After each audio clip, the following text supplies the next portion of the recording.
ନୂଆବର୍ଷ ପାଖେଇ ଆସୁଥିବା ବେଳେ ଦିନକୁ ଦିନ ବଣଭୋଜିର ମଜା ନେବା ପାଇଁ ବିଭିନ୍ନ ଦର୍ଶନୀୟ ପର୍ଯ୍ୟଟନସ୍ଥଳୀଗୁଡ଼ିକରେ ଜନସମାଗମ ଦେଖିବାକୁ ମିଳୁଛି। ବିଭିନ୍ନ ସ୍ଥାନରେ ଭୋଜି ଭାତର ଆସର ଜମୁଥିବାରୁ ଦର୍ଶନୀୟ ସ୍ଥାନଗୁଡ଼ିକ ଅଳିଆ ଆବର୍ଜନାରେ ପରିପୂର୍ଣ୍ଣ ହେଉଥିବା ଦେଖାଯାଉଛି। ଏଣୁ ଦର୍ଶନୀୟ ସ୍ଥାନକୁ ସୁରକ୍ଷା ଦିଆଯିବା ସହିତ ତାହାକୁ ଲୋକଲୋଚନକୁ ଅଣାଯାଇ ଲୋକମାନଙ୍କ ମନରେ ପରିବେଶ ସ୍ୱଚ୍ଛତାର ବାର୍ତ୍ତା ଏବଂ ସଚେତନତା ସୃଷ୍ଟି କରାଯାଇପାରିବ। ତାହାକୁ ନେଇ ଆଜି ସକାଳ 10ଟାରୁ ମଧ୍ୟାହ୍ନ 3ଟା ପର୍ଯ୍ୟନ୍ତ ଗଜପତି ଜିଲ୍ଲା ନ୍ୟାୟାଳୟର ଭାରପ୍ରାପ୍ତ cadre public prosecutor Rajesh Kumar ମିଶ୍ରଙ୍କ ନେତୃତ୍ୱରେ ବିଭିନ୍ନ ବିଭାଗ ତଥା ବିଭିନ୍ନ ଅନୁଷ୍ଠାନ ସମାଜସେବୀ ଆଗେଇ ଆସିଥିଲେ ଖସଡ଼ା ଜଳପ୍ରପାତକୁ ସଫା କରି ସମାଜକୁ ଏକ ନିଆରା ବାର୍ତ୍ତା ଦେବା ପାଇଁ।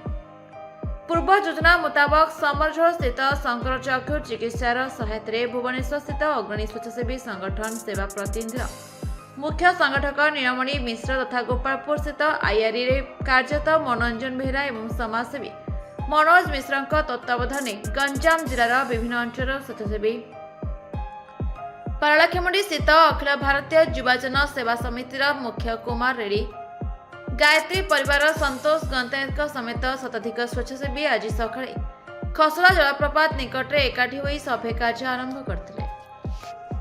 ଜଳପ୍ରପାତ ନିକଟରେ ପଡ଼ିଥିବା ପ୍ଲାଷ୍ଟିକ ବୋତଲ, କାଚ ବୋତଲ, ଆଟା ପ୍ଲେଟ୍, ପ୍ଲାଷ୍ଟିକ ଗ୍ଲାସଗୁଡ଼ିକୁ ସଫା କରିଥିଲେ। ଏହି ମହତ୍ କାମରେ ସହଯୋଗର ହାତ ବଢ଼ାଇଥିଲେ ଗଜପତି ଜିଲ୍ଲାର ଖଣି ଅଧିକାରୀ ଦୀପେନ ପରିଡ଼ା, କନିଷ୍ଠ ଖଣି ଅଧିକାରୀ ବିଶ୍ୱଜିତ କୁମାର ମହନ୍ତ, ମୋହନା ଥାନା ଅଧିକାରୀ ବସନ୍ତ କୁମାର ସେଠୀ, ଚନ୍ଦ୍ରଗିରି ଫାଣ୍ଡି ଅଧିକାରୀ ସୁନୀଲ କୁମାର ସେଠୀ ଏବଂ ବିଭାଗୀୟ କର୍ମଚାରୀ। ସମସ୍ତଙ୍କ ସହଯୋଗରେ ଏଭଳି ଏକ ମହତ୍ କାର୍ଯ୍ୟକ୍ରମ ସୁଚାରୁରୂପେ ଶେଷ ହୋଇଥିଲା। ଉପସ୍ଥିତ ସମସ୍ତ ପର୍ଯ୍ୟଟକମାନଙ୍କୁ ପରିବେଶର ସୁରକ୍ଷା ପ୍ରତି ଦୃଷ୍ଟି ଦେବା ନେଇ ସଚେତନ କରାଯାଇଥିଲା। ଏହି କାର୍ଯ୍ୟକ୍ରମରେ ଏସ୍ ରବି ମାଧବ, ଶାସମଲ, ଶିବ ବେହେରା, ପି ଗଣେଶ ରେଡ୍ଡି, ମୋହନ ବେହେରା, ଦୟାନିଧି ସାହୁ, ବି ସାତୟା, ସନାତନ ମହାରଣା ପ୍ରମୁଖ ଉପସ୍ଥିତ ରହି କାର୍ଯ୍ୟକ୍ରମଟିକୁ ସୁଚାରୁରୂପେ ପରିଚାଳିତ କରିଥିଲେ।